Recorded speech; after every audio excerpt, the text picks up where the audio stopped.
Mother Teresa diagnosed the world's ills correctly, I think, when she suggested that the problem in the world is that we've just forgotten that we belong to each other. So how do we stand against forgetting that? How do we imagine a circle of compassion and then imagine nobody standing outside of it? And to that end, my point of view is that everybody is called in their own particularity to stand at the margins. I don't know how you do it. People do it in different ways, but if you stand at the margins, I would invite you to look under your feet, because the margins are getting erased because you chose to stand there. And you stand with the poor and the powerless and the voiceless. And you stand with those whose dignity has been denied and those whose burdens are more than they can bear. Every once in a while, you get pretty privileged to be able to stand with the easily despised and the readily left out, with the demonized so that the demonizing will stop, and with the disposable so that the day will come when we stop throwing people away. And so we choose to create a community of kinship such that God, in fact, might recognize it. And I think if kinship were our goal, we would no longer be promoting justice, we'd be celebrating it. A lot of times we say, no justice, no peace, but I think the truth is, no kinship, no peace. No kinship, no justice. No matter how singularly focused we may well be on those worthy goals, I don't think they can happen unless there's an undergirding sense that we belong to each other. So the homies have taught me a great deal over the last 30 years, and I couldn't be more grateful that they've taught me how to text, you know, so, and I find that it sure beats the heck out of actually talking to people. And I'm pretty good at it, you know, LOL and OMG and BTW, and the homies have taught me a new one, OHN, which apparently stands for, oh, hell no, which I've been using quite a bit lately.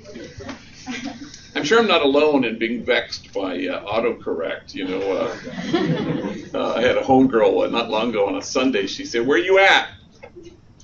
And I texted her. I said, "I'm about to speak to a room full of monjas." And monjas in Spanish is nuns, sisters. So I'm about to speak in a room full of monjas. And so I sent it, and autocorrect told her that I was about to speak to a room full of ninjas, which she thought was pretty interesting, actually. And my favorite one of all time was a homie had texted me and needed help with his rent, and I just didn't have it. And so I typed, "Things are tight," and I sent it, and autocorrect told him, "Thongs are tight." And the homie wrote me back and said, "Sorry to hear that. You know, what about my rent?" You know? Anyway, that was kind of a digression. But I was once in a car with two homies, Manuel and Poncho, and we're driving to a school. We're going to give a talk there, and we meet at 9, and you know, we have like 400 employees at Homeboy Industries, enemies, rivals, who work side by side with each other. And these guys, older vatos, you know, been tattooed, been to prison. They're going to go with me to give the talk. And as we're going, Manuel in the front seat in shotgun gets a incoming. So he reads his text to himself and he kind of chuckles. I said, "What is it?" "Oh, it's dumb. It's from Snoopy back at the office." Well, I had just seen Snoopy. He gave me a big abrazo as the day was beginning. Snoopy and Manuel work together in the clock-in room where they clock in hundreds and hundreds of our workers. And it's a tough job, actually, because this may come as a surprise to you, but gang members can occasionally be attitudinal, and so it's a tough job. So I said, "What's he saying?" He goes, "Oh, it's stupid. Hang on. Hey, dog, it's me, Snoops. Yeah, they got my ass locked up at county jail. They're charging me with being the ugliest vato in America. You have to come down right now, show them they got the wrong guy." And we died laughing, the three of us. And then I realized that Manuel and Snoopy are enemies. They're from rival gangs. They used to shoot bullets at each other. Now they shoot text messages. And there's a word for that, and the word is kinship. How do we obliterate once and for all the illusion that we are separate, that there is an us and a them? And that's the whole point. Somehow arriving at a place where we don't strike a high moral distance that says, don't those people know the difference between right and wrong? So Homeboy Industries was born in 1988 when I was pastor of the poorest parish in the city of Los Angeles, Dolores Mission. It was nestled in the middle of two public housing projects, Aliso Village and Pico Gardens. At the time, it was the largest grouping of public housing west of Mississippi. We had 8 gangs at war with each other, making it, according to the LAPD, the place of the highest concentration of gang activity anywhere in the world was my parish. I didn't know this when I drove up. I buried my first young person killed because of this sadness in 1988. And I'm just realizing now that Friday I buried my 200th young person killed, a kid named Roger. So we did a lot of things in the early days. First thing we did was we started a school because there were so many junior high, middle school age gang members who had been given the boot from their home school. Nobody wanted them, so I would walk out to them because they were violent and selling drugs and writing on walls and wreaking havoc. So I went to each one that I could corner and say, hey, if I found you a school that would take you, would you go? And then to my surprise, all of them said, sure. And then I couldn't find a school that would take them, so that kind of forced my hand. So I went to the convent, which was where the ninjas lived, and up on the 3rd floor. And so we had across the street from the church was our elementary school, and first 2 floors were the parochial school, and the 3rd floor, the entire 3rd floor was where the nuns lived. So I gathered them all in the living room. I said, hey, would you guys mind, moving out, and we could turn the convent into a school for gang members? And they said, sure. So we did, and that brought gang members to the church, or not going to church, but to the church property. And that kind of upset the apple cart a little bit, because aren't churches supposed to be hermetically sealed, good people in and bad people out? And that was a good challenge, I think, for us and for the people. And then in short order, gang members started to say, if only we had jobs. So myself and the women in the parish, because I'm the only single mothers raising their kids there, myself and the mothers, we marched around the factories that surrounded the projects trying to find felony-friendly employers, and that wasn't so forthcoming. So we invented things. We had a graffiti removal crew and a maintenance crew and a landscaping crew and a crew that built our child care center. And 1992, we had the unrest in Los Angeles, and everybody would have expected my parish to explode, and we didn't. And LA Times asked me why, and I said, I think it's because we had 60 strategically hired gang members working, and so they had an investment in their community. So some movie producer, Ray Stark, who happened to have $500 million, called me into his office, and how can I help? So I said, break bread. Let's, how about you buy this bakery across the street? Old abandoned bakery, had ovens. So I said, how about you buy this bakery and we'll put hairnets on enemy rival gang members, and we'll call the place Homeboy Bakery. That was the extent of my business plan. So if you're somehow business students, do not listen to anything I say in this regard. So, and we were off and running. And a month later, we started Homeboy Tortillas in the Grand Central Market, a historic part of Los Angeles. Once we had plural, we came up with the highfalutin Homeboy Industries, as if there was any industry involved in this venture. Not everything worked, you know. Homeboy Plumbing really was not hugely successful. Who knew? People didn't want gang members in their homes, so I did not see that coming. And so nobody ever intends to do something like this, but, you know, we backed our way into becoming now the largest gang intervention rehab reentry program in the world, I'm going to presume. So 15,000 folks a year walk through our doors, trying to get some hope. And just about anything you think might be of help to them, we do. We still have a school, GED, a lot of curriculum if you're in that, if you're a trainee. And we have about 300 of those. It's an 18-month program. We expect you to kind of work on yourself. So we have mental health therapy, we have case management, we have a lot of curricular things from anger management to grief and loss to yoga, you name it, we have it. So while you're working, you're also taking an hour off to go to your parenting class or something. We have free tattoo removal. No place on the planet Earth removes more tattoos, certainly more gang-related tattoos. We have 3 laser machines in kind of our designated clinic in our headquarters. We have 1 paid physician assistant, but we have some 43 volunteer doctors, 50,000 laser treatments a year.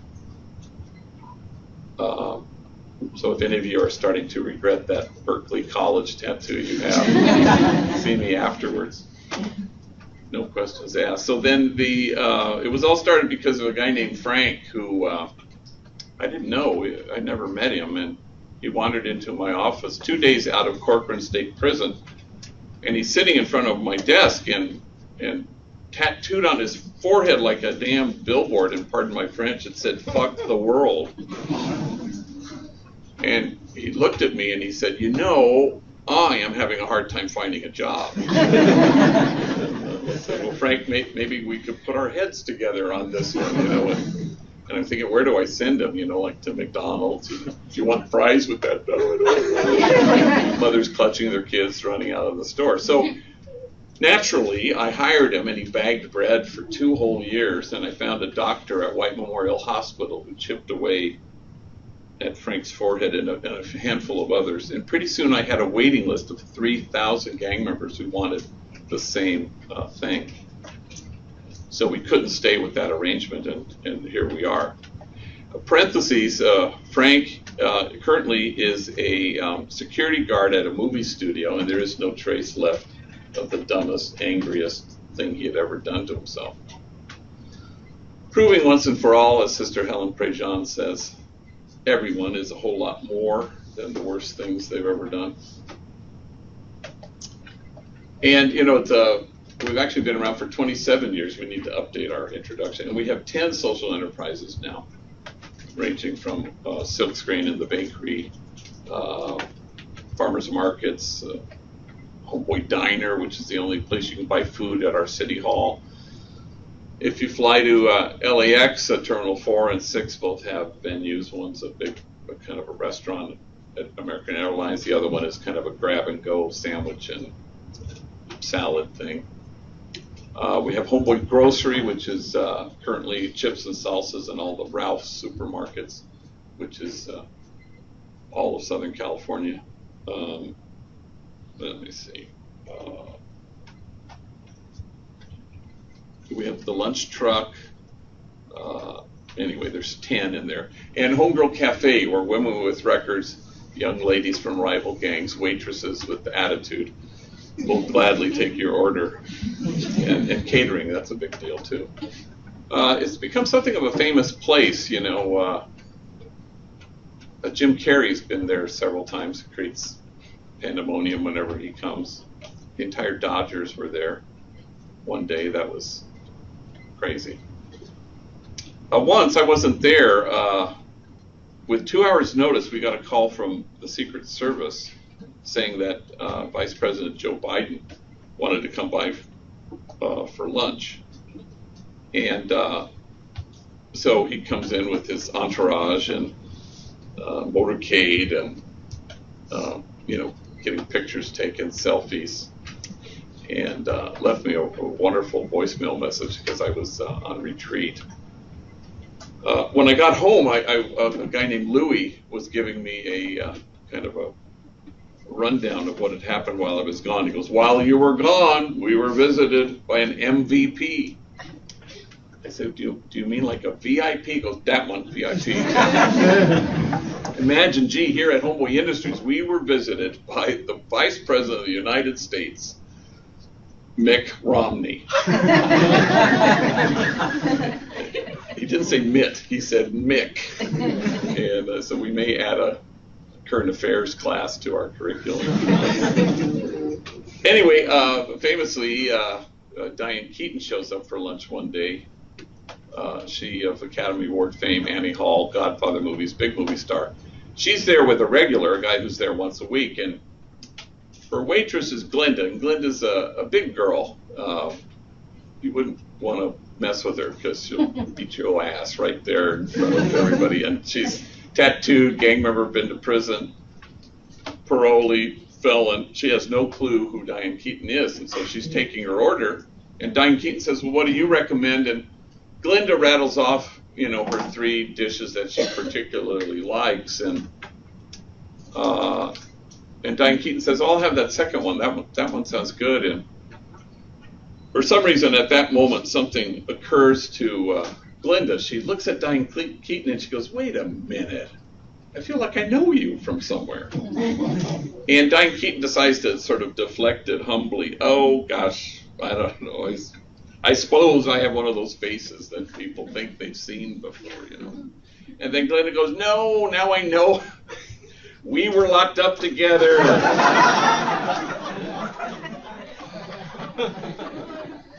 That just took my breath away. Somebody told me later on, and I don't believe we've had any further Diane Keaton sightings now that I think of it. But suddenly kinship so quickly. Oscar-winning actress, attitudinal waitress. Exactly what God had in mind, and if you'll permit me. Now, Jesus says it, I think, with some clarity. He looks at the gathered and he says, "That you may be one." I suppose he could have said more about himself, but no, it's about us. It's about kinship. It's about expanding that circle of compassion. All of us are called to be what Alice Miller, the late great child psychologist, called enlightened witnesses, people who through your kindness and tenderness and focused, attentive love, return people to themselves. At Homeboy, we don't hold the bar up and ask people to measure up. You just show up and you hold the mirror up and you tell people the truth, knowing that your truth is my truth and my truth is a gang member's truth, and it all happens to be the same truth, and here's the truth. I'm glad you're sitting down. You are exactly what God had in mind when God made you. And then you watch folks, particularly those on the margins, as they become that truth, as they inhabit that truth. And no bullet can pierce it. No 4 prison walls can keep it out, and death can't touch it, because it's huge. But the task at Homeboy Industries, I think,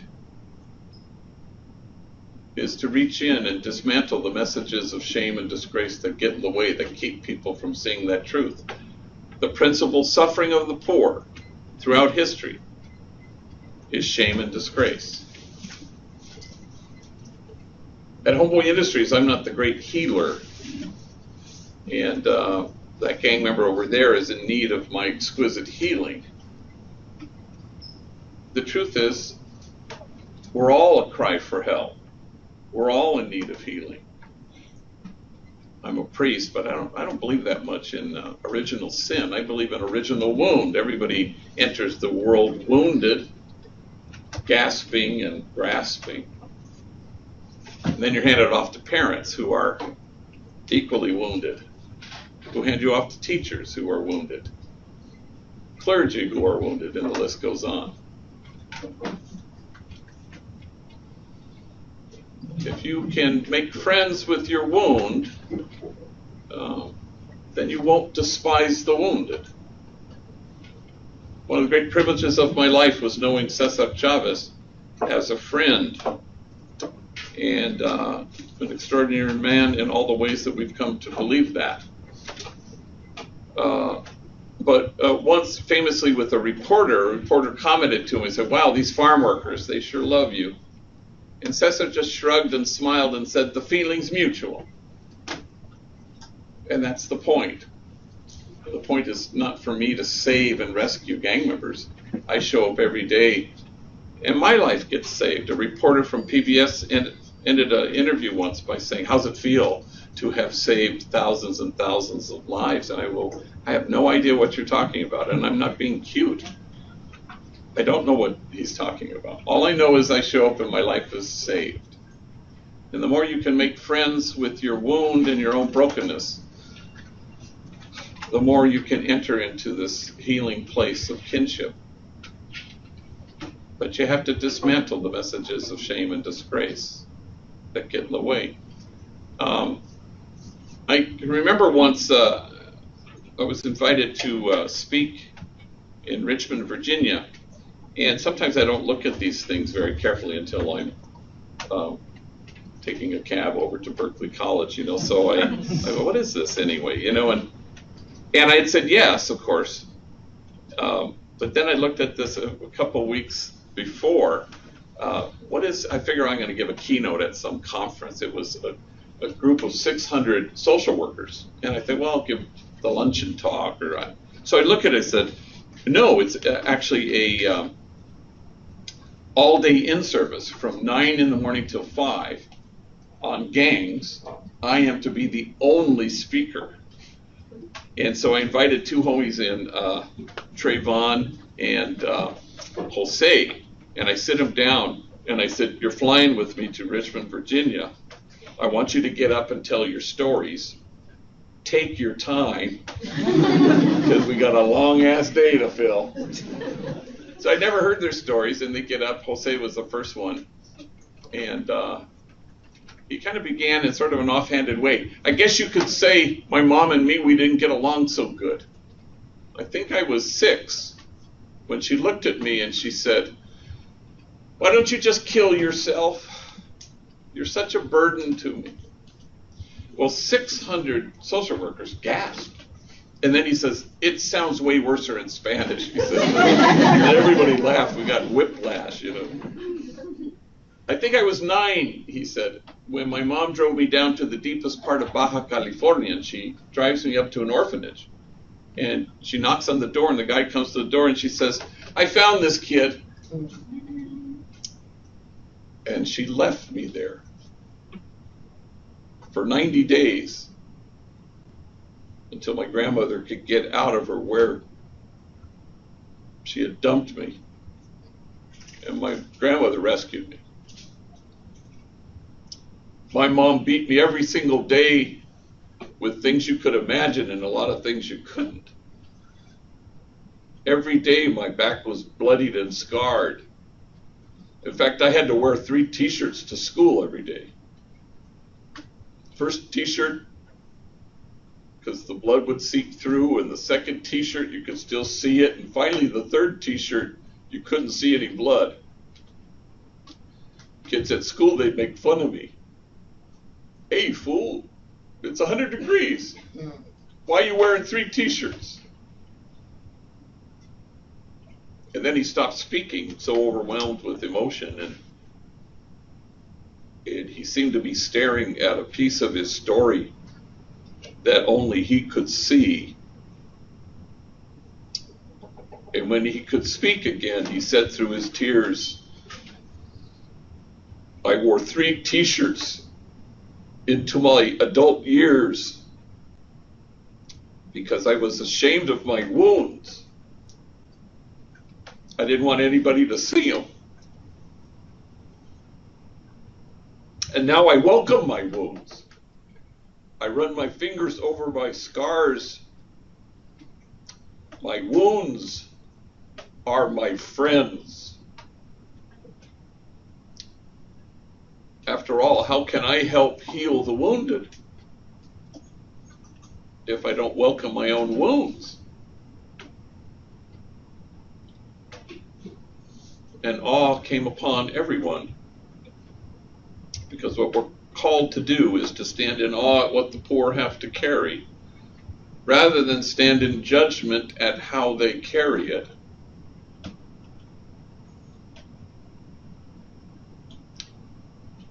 I had a homie named Jermaine in my office just this week. And this is kind of what we mean at Homeboy when you say do the work, do the work. The President of the United States had asked a homie at this meeting with him, what do you do at Homeboy? He said, well, I'm on the maintenance crew, but I mainly work on myself, therapy, anger management, parenting. And the leader of the free world looked at him and said, I commend you. But the work is to make a discovery about what's been done to you and what you've done, and come to terms with it and gain some resilience, re-identify who you are in the world now, repair attachment. So Jermaine came into my office 35 years old, and he had made this discovery. He told me that when he was 9 years old, his mom walked into his room at night and she didn't turn the lights on, but he could see her from the hallway, backlit by the light, and didn't know what she was doing. She was standing there, and her arms were outstretched.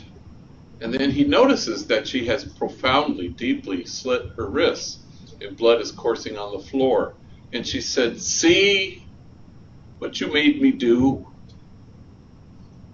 And the very next day, he was taken and put in foster care. Not his other two sibs, just him.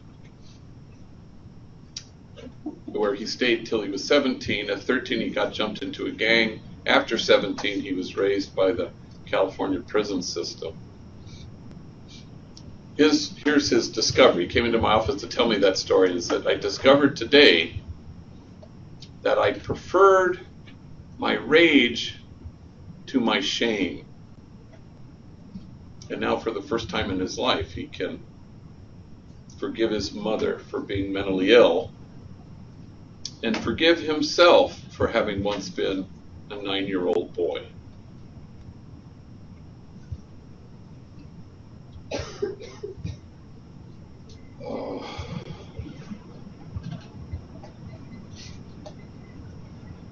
The goal is to somehow stand in awe,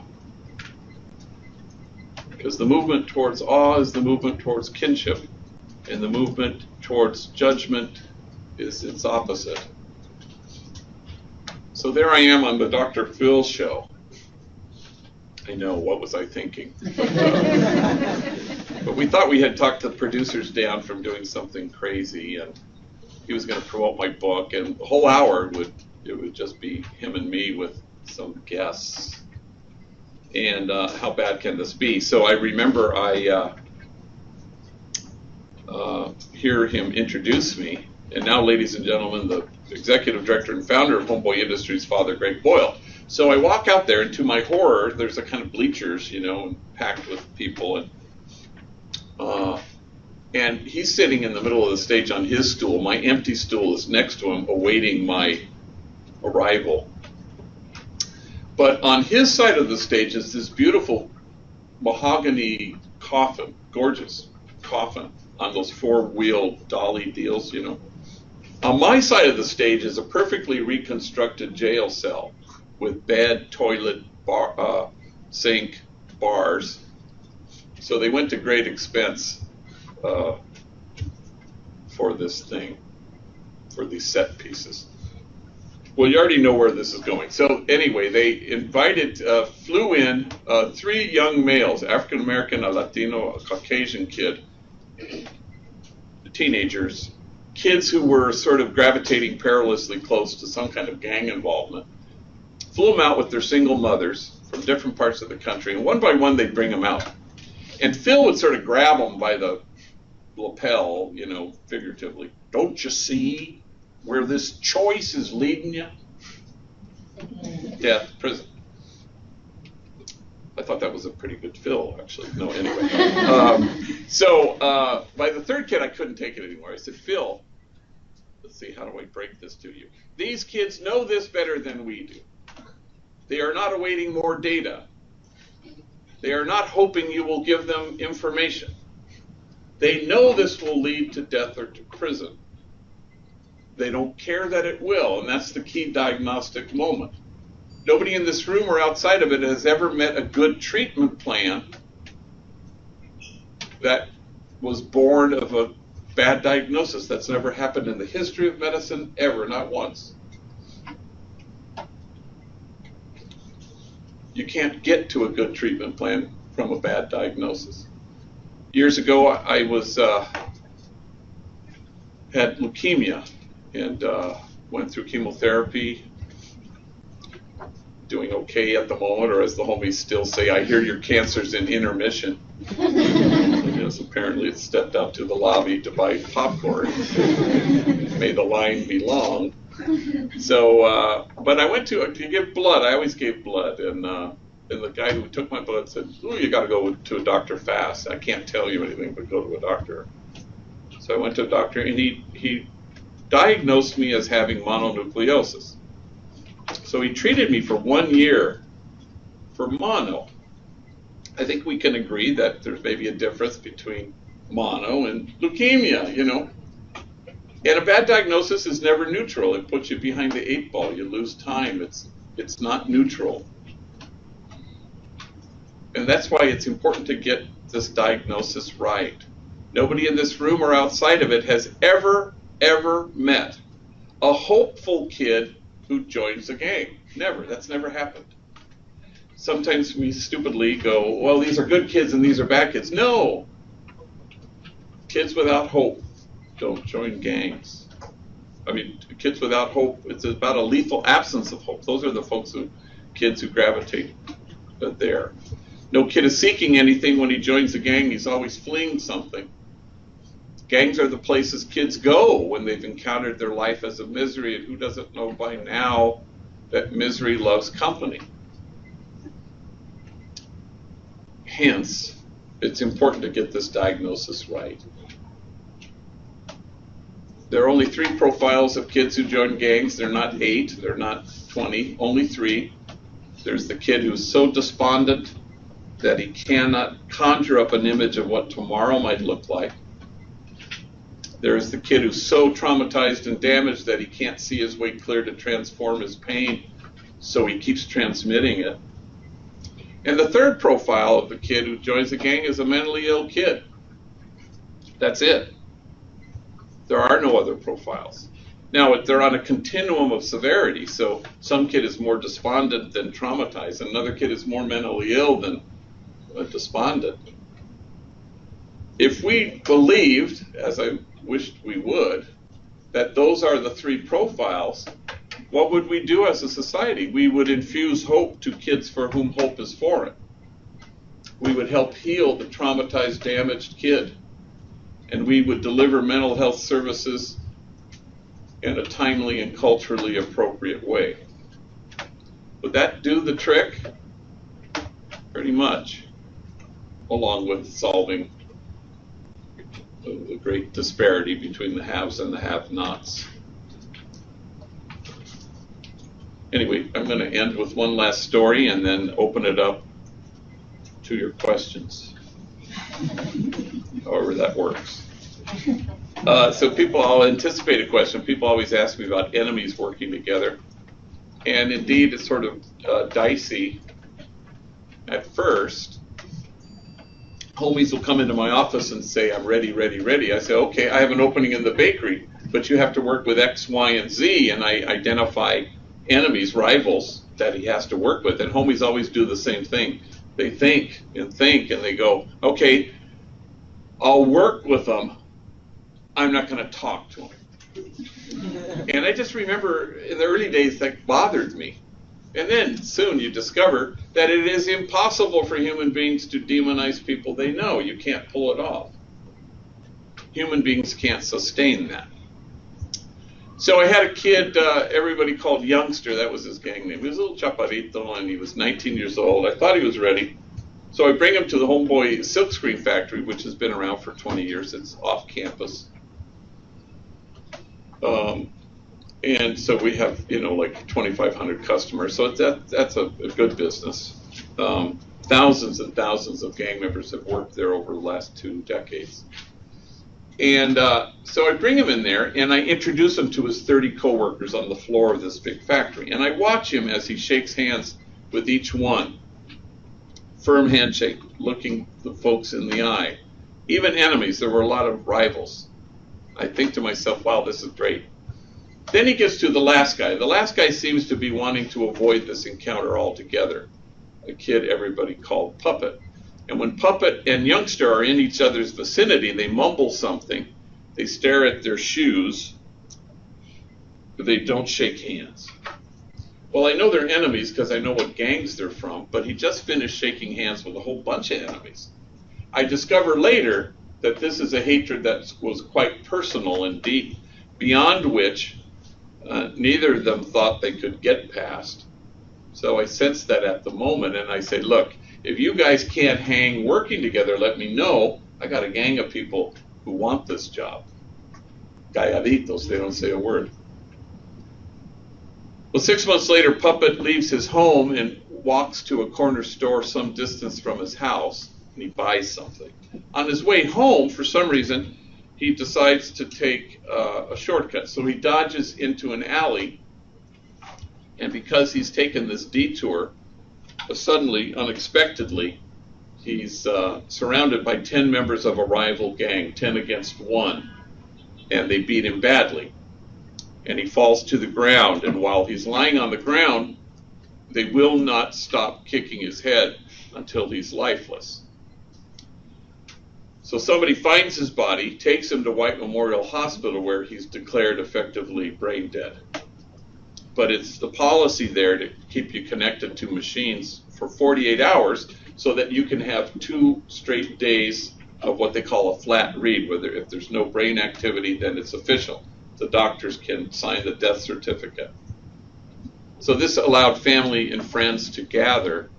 I was at St. Louis University giving a talk. I flew home immediately.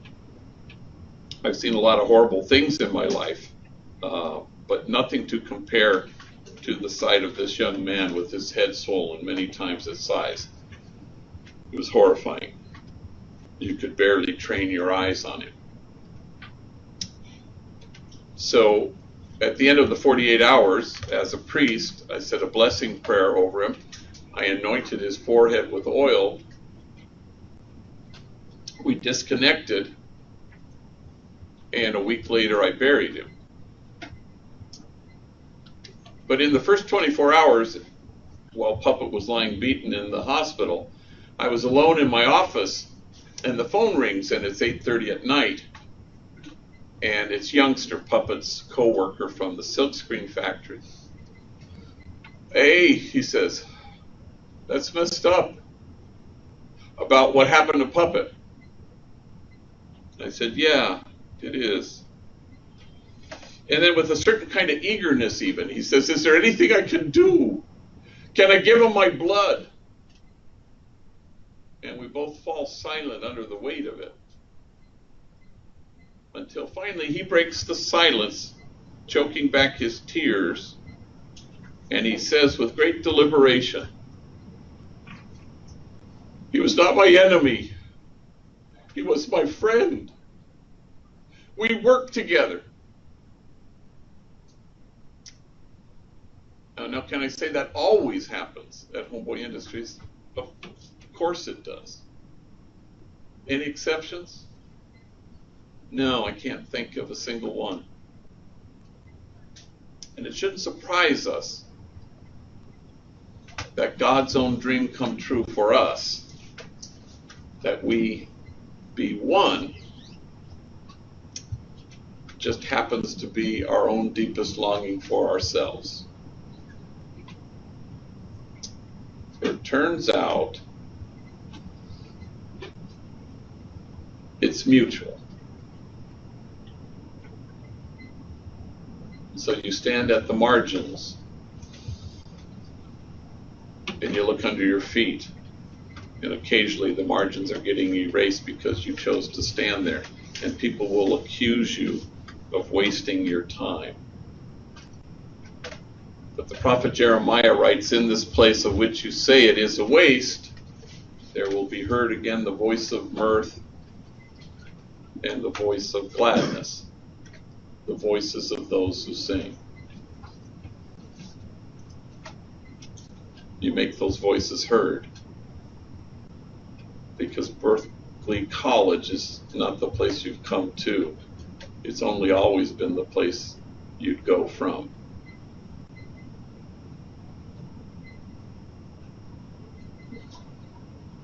That's all I got. So maybe we can do questions.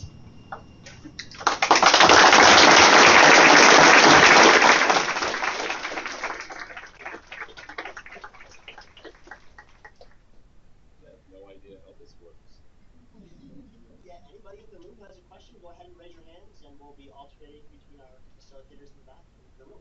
Yes, sir. And I'll repeat the question. So I just want to say first, I loved your book. It was amazing. Thank you. And when I was hearing your story, I just wanted to know if there's ever such thing as someone who's unchangeable, someone who's just too set in their ways that just cannot feel this idea of kinship. The question is about, is there such a person as somebody who is unchangeable or unable to transform his or her life? And in the old days, you always would sometimes kind of foster an idea like that. In the back of your mind, you go, ooh, I don't think this is ever going to work with this guy. And those are the guys who are now currently running Homeboy Industries and who are transformed and in recovery and are mentors. And that always seems to happen, the one that you kind of say, yeah, I'm not so sure. You would never admit that. But now I've learned not to trust it. Because in the end, they're the ones who, I can think of two in particular, who I just said, you're not ready for this program. And in my head, I said, I don't know if it'll ever work. And they ended up coming back, and as I said, they're leaders there. So nobody is beyond redemption, nobody. And I would bet my whole life on that. Yes, ma'am. Have you ever gotten any backlash from the public, especially when you started, especially being a priest? Yeah, did I get backlash from the public or? The first 10 years, so we've been around for 27 years. First 10 years of Homeboy Industries was bomb threats, death threats, hate mail. And I used to think when I would say that to an audience, they go, oh yeah, gang members, I can see we're gang members. No, never gang members. Because gang members saw Homeboy as a place of hope and second chances and redemption. But when the demonizing was the strongest in those early days, the friend of our enemy is our enemy. So if I helped the demonized, the enemy, the gang member, it was a short hop to demonize me for helping them. And it's funny, the hate mail was almost all, as I look back on it, not all, but there were even cops and sheriffs, and I'm an LAPD officer.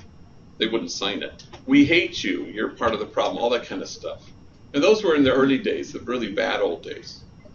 And death threats all the time. I was always getting, I always had to take this deep breath when in those days, you had the answering machine, and you'd play it and it would just be vile, In the early days in our first office on First Street, I'm at my desk and there's a homegirl named Lisa. She's 15 years old. And she is one tough cookie and a gang member from the projects, And she's very professional. Homeboy Industries, how may I help you?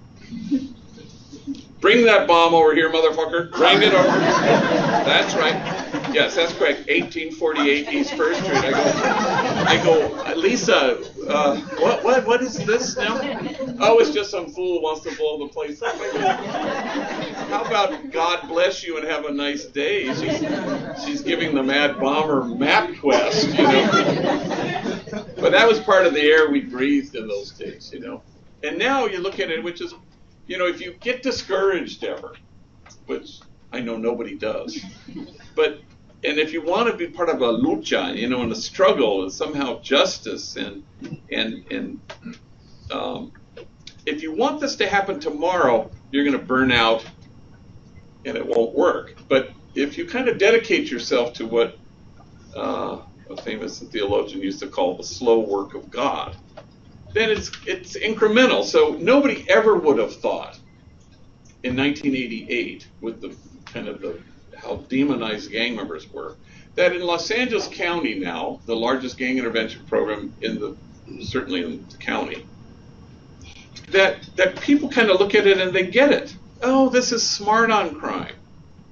You know, what were we thinking about being hard on crime? No, this is smart on crime. And so people have embraced Homeboy in a way that you never would have thought it could ever happen in our first 10 years. So you hang in there, because stuff changes incrementally and slowly. You know, if you want it overnight, you'll burn out. But if you know that this is for the long haul, and in the end, stuff actually does change. People see things differently.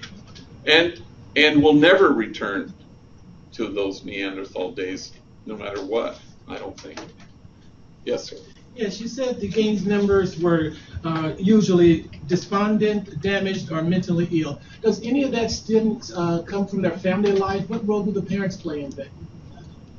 Do you guys still work with the parents? Are the parents involved? Yeah, again, so we're a gang intervention program. Yes. So society and cities and communities should do prevention. So prevention is how do you keep a kid, say 14 and younger, who hasn't gotten into a gang, how do you keep that kid from joining a gang? And, you know, again, it's infusion of hope, heal their damage, and deliver mental health services if need be, so that they don't join a gang. But our program is decidedly a gang intervention program, so they've already joined a gang. Now what do you do? So in the same way that those are the three profiles of kids who join gangs, those are also the three profiles of the kids who walk through our doors. Kids, I say kids. In recovery, they say it takes what it takes. So whatever it takes for somebody to walk through our doors. It can be the birth of a son, the death of a friend, a long stretch in prison, whatever it takes. We don't recruit. Our program is not for those who need help. It's only for those who want it. You have to walk through the door. Because no amount of me wanting you to have a life is the same as you wanting to have one. But it works on both levels. You know, like I just buried a woman named Lupe who was part of that original group that helped start this thing. She had 8 sons, and none of them got into a gang, which is, how does that happen in Pico Gardens housing project? It doesn't happen. And she lived there 50 years. And I asked the younger one who actually works for me, Raul, I said, how come you never joined a gang? And he said, my mom would chase my ass. So those are the two elements of success, you know, chase and ass, you know. So, and that really was, and if you think about it, it's really true. Because any kid who's in despair or struggling or damaged and is gravitating toward a gang, and they're always gravitating, they're not seeking something, join a gang and see the world, wine, women, and songs. That's what I want. No, they're always fleeing something, and there are no exceptions to that. But as they're starting to gravitate, they're always looking over their shoulder, hopeful that an adult will chase their ass. And again, Lupe, who I just buried, single mother, raising 8 kids, tough, hard, poverty, but she chased them. After her, I mentioned that in her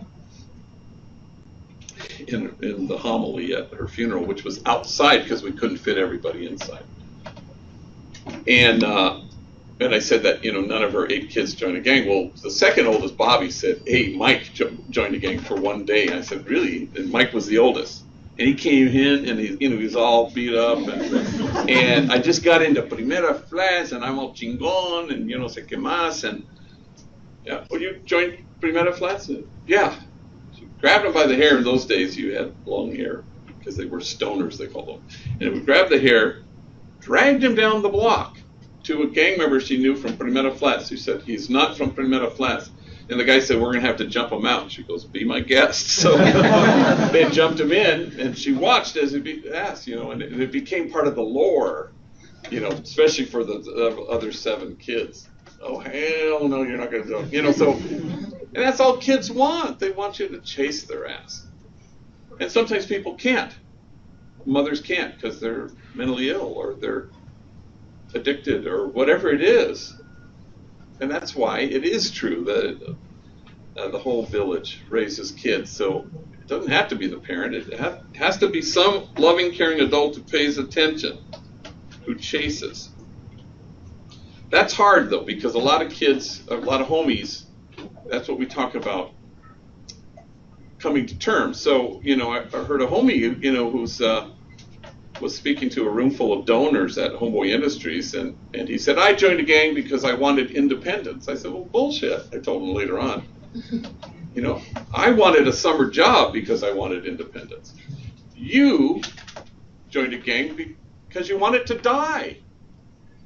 I knew you since you were a little kid, and I knew what horror story your family was.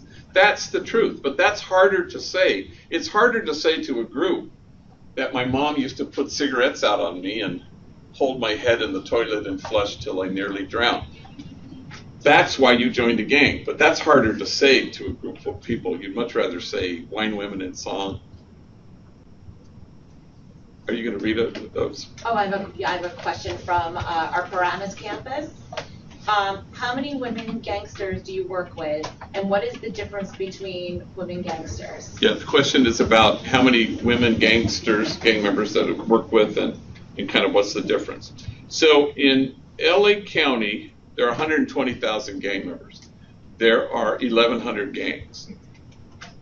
Let me ask you, what percentage of that 120,000 are female?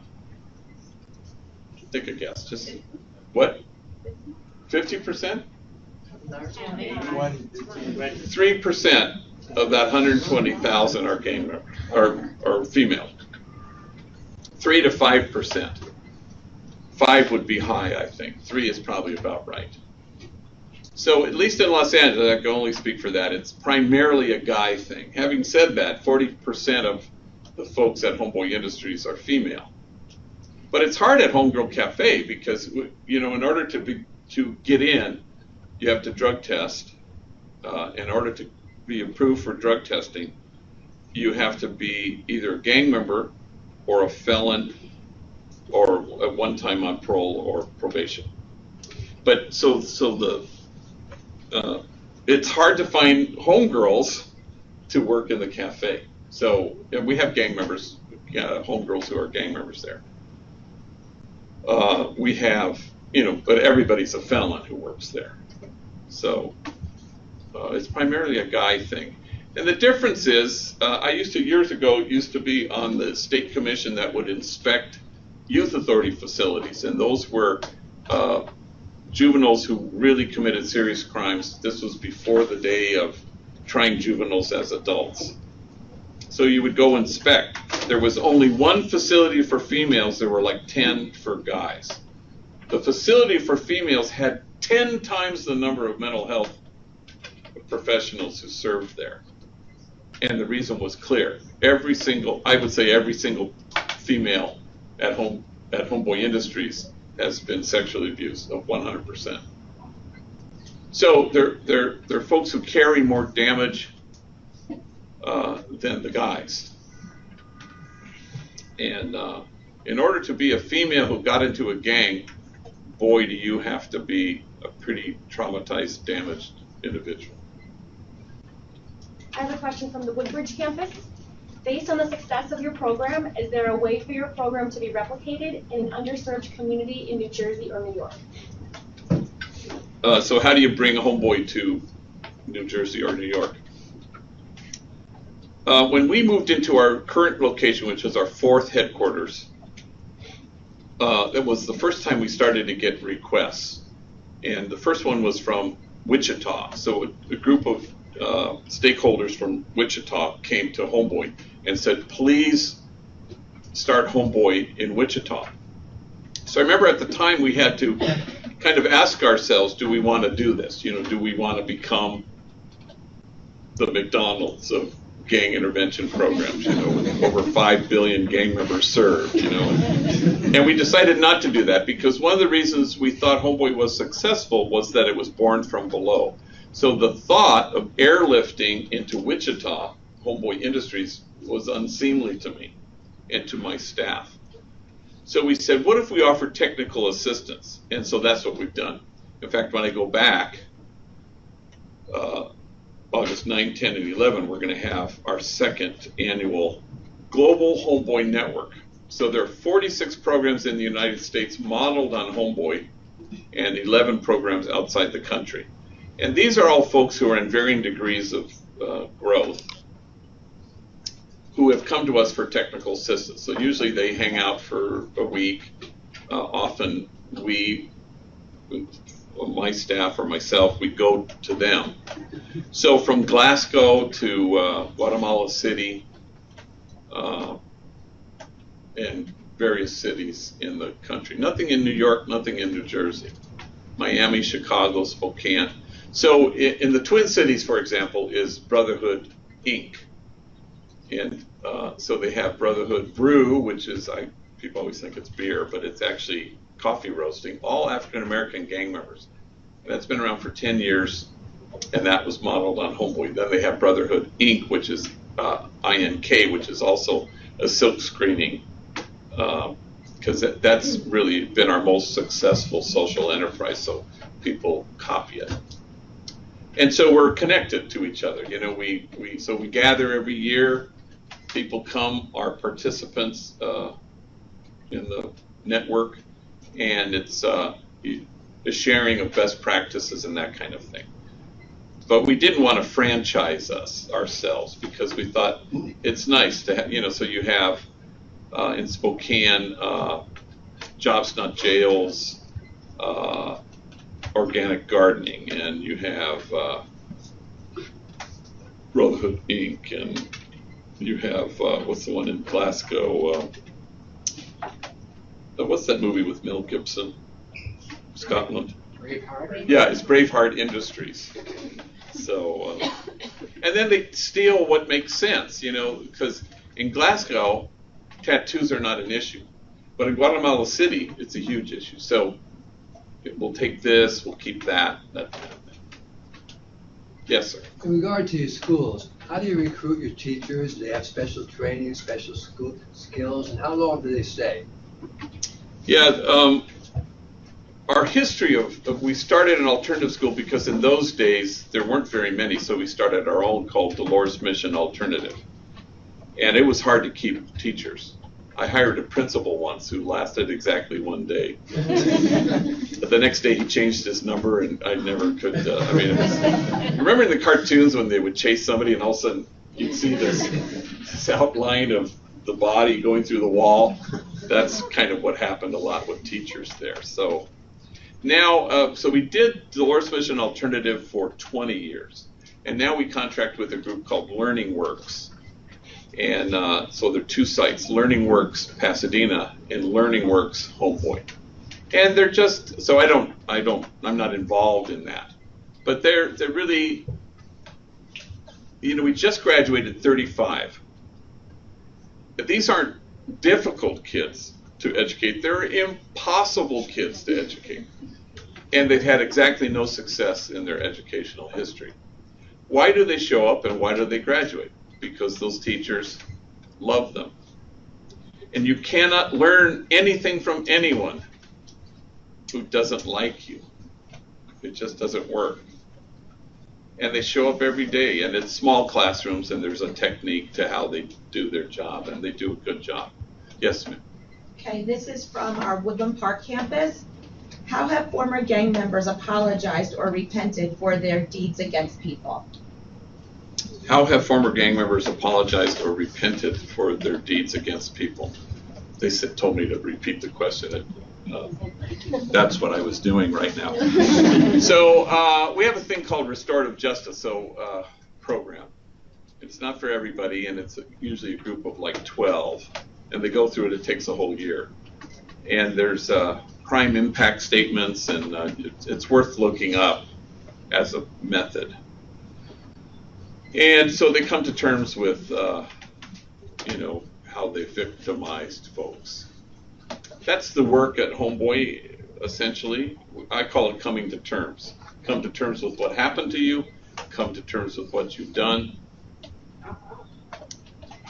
And, you know, because healing is what the whole thing, what makes Homeboy unique to me is there are programs all over the country I would call based on the ascent model. So you're down here and you need to climb. You need to measure up. You need to, and there are programs that are evaluated by the federal government, things like character building, and if only you could embrace more traditional values, or if only you were trained, you know, and if you were certified. And there are a lot of programs that do that. And there are other programs where our goal is to make you employable. But at Homeboy, we ask the question, who commits crimes, serious and violent crimes? The despondent, the traumatized, and the mentally ill. How can you ensure that they won't reoffend? A certification, training, an employability course? No. The only way to ensure and guarantee that they don't reoffend is to heal them. That's the only way. And I think that's what makes Homeboy unique. So we're not an ascent model. We're more an ascent model. A-S-S-E-N-T. We acknowledge who they are. We take them where they are. If love is the answer, community is the context, tenderness is the methodology, it is the connective tissue that unites people. Tenderness is foreign to them, and tenderness in the end is the only power there is to heal. And it works. A lot of programs only take what we call the nons, non-violent, non-serious, non-sexual offender. We don't take the sexual offender because we have minors. But we take the serious and the violent, only the serious and the violent. So if you come for an interview and you're kind of a gang member who's ready to take the world on, and we go, thank you very much, we're not going to take you in our program. And where did I go wrong? And I said, consider it a compliment, you know, because we only take the surly, you know, and the difficult, because they're the ones who need healing. And otherwise, that's why I think Homeboy has a singular impact on public safety in LA County, because people actually find healing in a healing place of hope. Yes? I have a question from the Dover campus.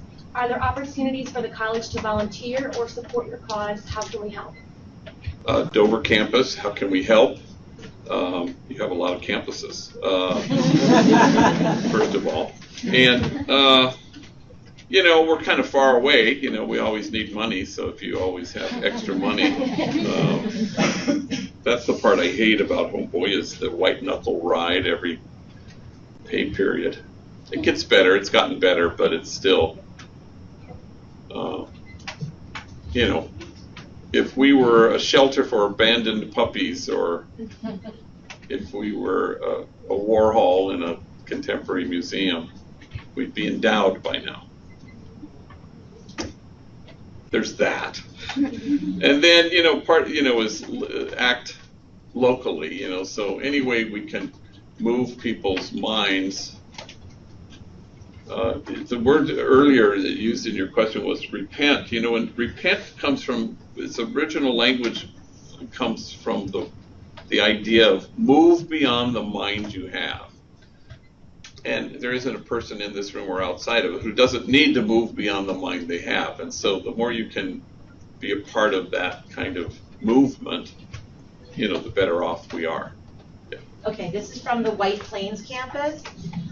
They want to know, how did the gang members react to the variety of controversy around the toys, and that was in the news? What toys? I don't know. They said the toys. Toy guns? Maybe that's what they were talking about, and they said that that one of the students has a collection of them. Oh, you know, I think you're probably thinking there's a sometimes we get confused with this. So it's the toys. There are things called little homies, Oh. and they're little yes. figurines, and we have nothing to do with that. So Okay. people sometimes think that that's ours. I guess they're still around, and they're different kinds of stereotypes, basically, mainly Latino, and they're cholos and kind of like this. And I don't know. It's kind of I think it's pretty weird. But you know, people have collected them all, but we don't have anything to do with that. Yes. Yeah. Yes, I wanted to know, like, after the gang members went through your program, did they ever have any incidents where, like, even though they were changed, they were still harassed by, like, the police or anything like that? The way, like, how the police would call and harass people? Or by them going through your program, did it help improve the relations with the police and government? Yeah, the question is about, relations with the police, and have folks going through Homeboy Industries, have they continued to be harassed by police, and that was part of the air we breathed. I remember in the decade of death in LA County, 88 to 98, the highest moment was 92 when we had 1,000 gang-related homicides. So may we never return to that period. But that was shootings morning, noon, and night. And during that period, I buried 8 kids in a 3-week period. I mean, it was intense. So this 200th kid I buried on Friday, it had been 3-4 months since I had done a funeral like that. But in the old days, it was often. So the bad old days, Daryl Gates, Operation Hammer, tough on crime, step aside, let us handle this. That was pervasive. Not so much anymore. In our early days, I would watch homies leave our place, and you have to wear a T-shirt that says Homeboy Industries, a shirt that says Homeboy Industries, and they'd change out of the shirt, and I'd see them do that, and I go, wow, and I'd call them in. Are you ashamed of working at Homeboy? Are you kidding me? I'm so proud to work at Homeboy. But if I wear this shirt, the cops will mess with me. That was in our earliest days. And just by contrast, we have our metro train system, not like here, but it's burgeoning. And a homie was on the train, and he had the Homeboy shirt. And so they you don't have to. I guess you can just walk through, but you have to have a ticket. And then it seems dumb to me, but you have sheriffs who walk the. Can I see your ticket? And that's how they monitor the thing. Of course, they're always going to go to a gang member, because a gang member is going to walk on without paying the fare, supposedly. So, but he saw this guy with Homeboy, and rather than ask him for the ticket, he said, "Do you work at Homeboy?" He said, "Yeah." "You're good," which never happened before. I mean, that was like, kiss him on the lips, surprise. So, so it's gotten better. It's gotten better. Yes, over here. At the beginning, when you created Homeboy Industries, besides like the 8 pound that you previously mentioned, what were some challenges you faced in creating the program? Yeah, what were the challenges in creating the program to begin with? Well, again, I'm kind of an impulsive guy, so like starting the bakery, why would you ever do something like that? Because where's your business plan and that kind of thing. So we never did any of that kind of stuff. Maybe that was a mistake. So a lot of programs that want to model on Homeboy always want to go the sexy, we're going to bake bread too, or we're going to have a restaurant. And I go, yikes, don't try this at home, because it's really hard. You also have to deal with health department and stuff like that. So, but I made a lot of mistakes in the early days, because at Homeboy, we say we don't work with gangs, we work with gang members. And a lot of places work with gangs, and I think that's bad, because what it does is it supplies oxygen to gangs. It keeps them alive. And in the early days, I used to do peace treaties and truces and ceasefires and ride my bike in the projects in the middle of the night, put that Uzi down, are you sure you want to shoot that guy? I don't regret that I did any of that, and I'd never do it again because it kept gangs alive. So we go out of our way that we don't care about gangs, because otherwise, if you start to work with them, you start to think, oh, this is the Middle East or this is Northern Ireland. No, gang violence is not about anything. You can't bring them into a room and say, okay, what are your demands? Well, we would like to practice our religion freely. Well, we'd like to have our land back. No. It's the language of despondent, damaged, mentally ill folks. So don't bring them into a room and work it out. That's the outsider view driving the inside of our policy. That only happens all the time, which is a problem. Yes? So this is a question from Paramus and White Plains. Does the government subsidize Homeboy Industries in any form? Does the government subsidize Homeboy in any form? No. I think we're at 3% now. So you get a grant and SAMHSA, which is federal, and maybe you get something. It's hard, especially in local politics, county and city officials. They get elected and they want to reinvent the wheel and they want to put their name on something rather than say, wow, you've been doing this for 27 years. Look at your success. I'm not going to invent my own thing. Here's a ton of money. Yes, sir. Do you think that society is wrong to make these things delinquents and criminals, or there's any other way that we can control them instead of telling them why they are? So what's the first part of the question? What can society do to, besides making these kids delinquents and criminals so they don't become that? Because, you tell a kid this is who you are, and that's what I do. Yeah. What can we do to, I guess, a different way to... Yeah, what can society do to, other than labeling kids as delinquents? Yeah, there's a lot of things we do that are sure-footed in our wrong-headedness. It's like we just don't get it. And again, the outsider view is always in the driver's seat. And you see it only all the time. If you go ahead and look at any policy in this city or New Jersey or anywhere relative to this issue, it's outsiders saying, oh, I get it. Okay, yeah, all right, I know what they need. You go, yikes, no. And then you walk down this rabbit hole, and it doesn't. You don't get very close to any kind of solution.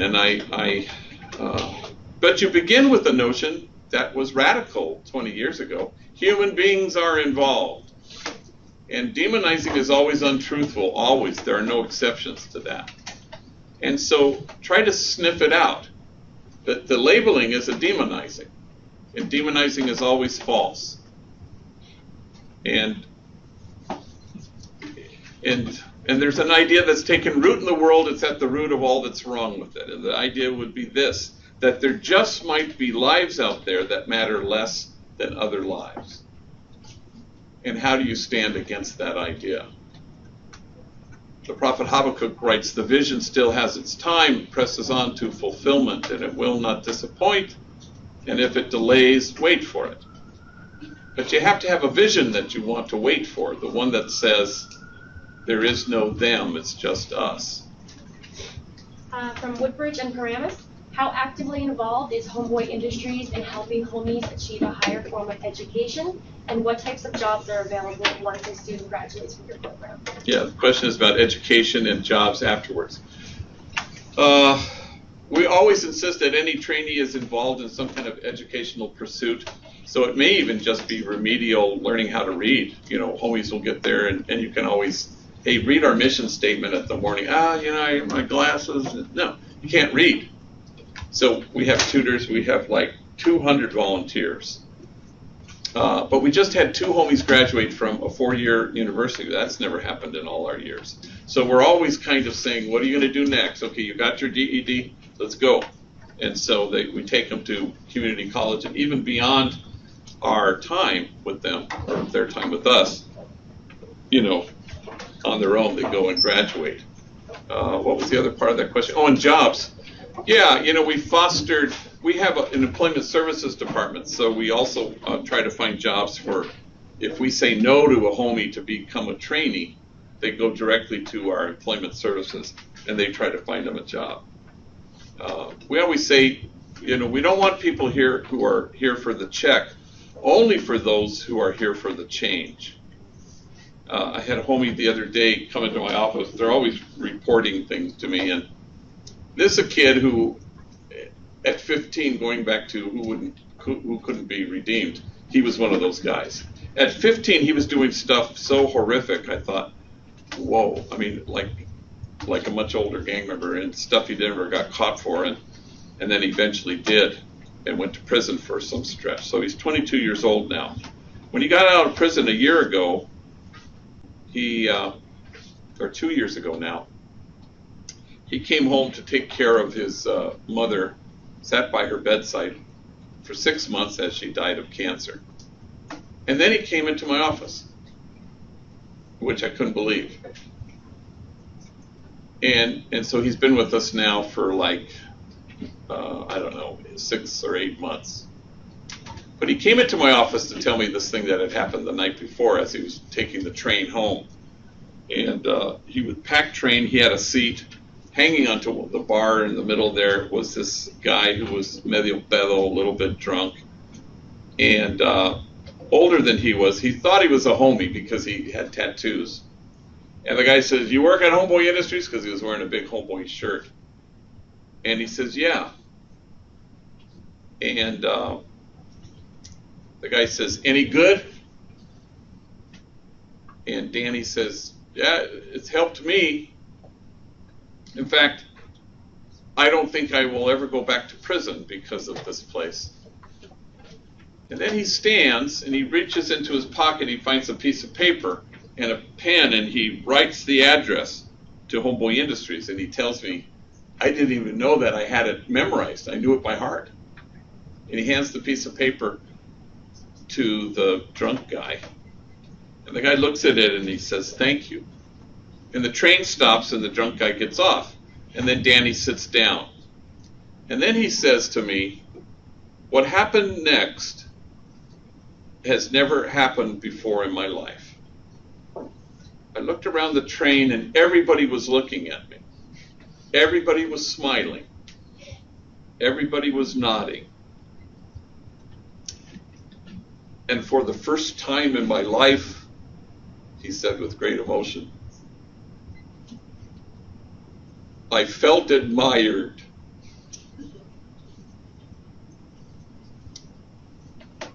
Well, that's the sound of somebody who's cooperating finally with his own healing.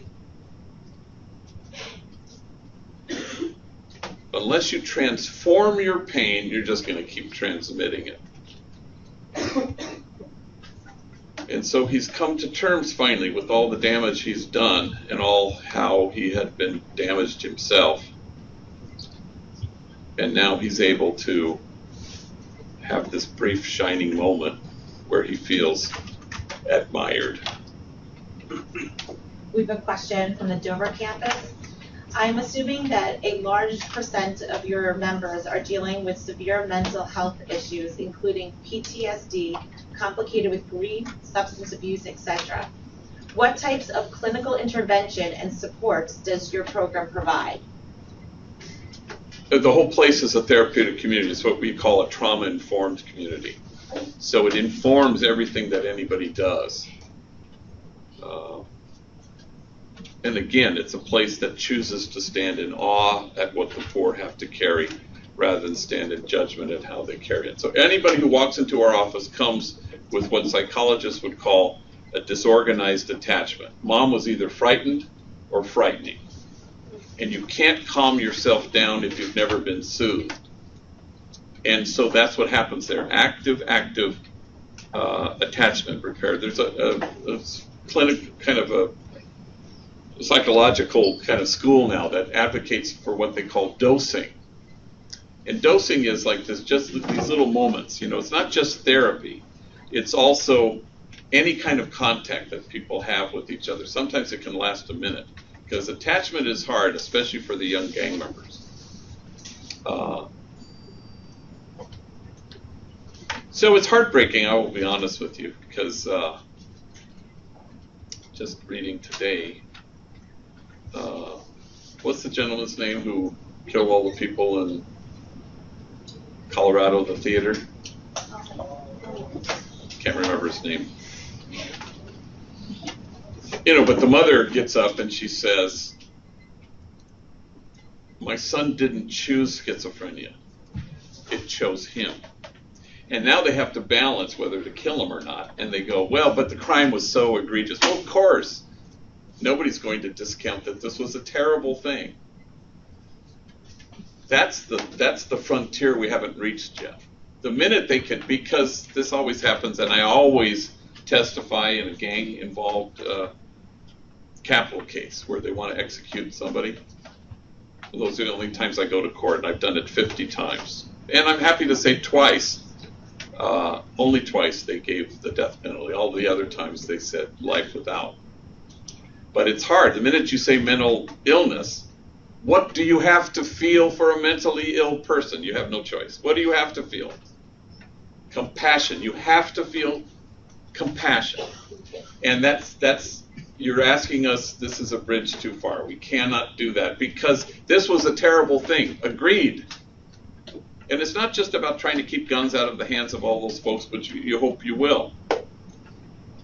But it's like Jesus, who, God love him, and I love him, but he saw a guy with epilepsy, and he too thought the guy was possessed by a demon. No, he has epilepsy.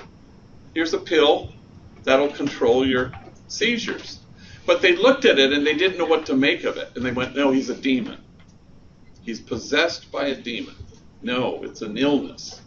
And the minute we can do that, we're going to move into this whole other threshold of compassion that will really have impact. But we're not there because demonizing is always an untruth. I have a nephew who 4 years ago hung himself in my sister's basement. The nicest, sweetest kid that you'd ever want to meet.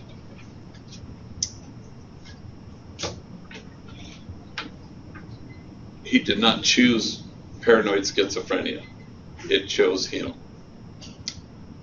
And he killed himself because the voices in his head told him to, as he left in a note. Otherwise, they will kill me. So it's a kind of a tender subject. Mental health is real. The minute we can acknowledge that, we're going to move to a place of great compassion. Until then, we just say, this was so terrible, he doesn't belong to us. And the measure of a great civilization has room for everybody.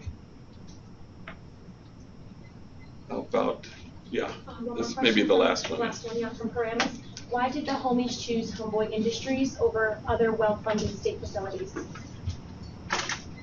There aren't any well-funded state facilities, but, so please introduce them to me afterwards.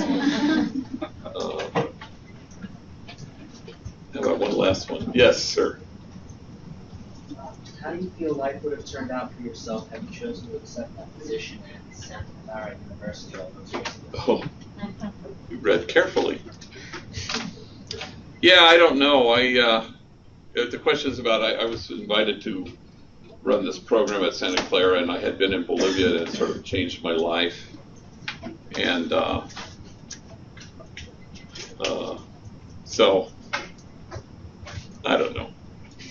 The day won't ever come when I have more courage, or I am more noble, or I'm closer to God than the folks who come through my place. There's a homie there, and I'll finish with this, a kid named, it's just because it's on my mind, Ricardo. And years ago, he's 18, already has a son.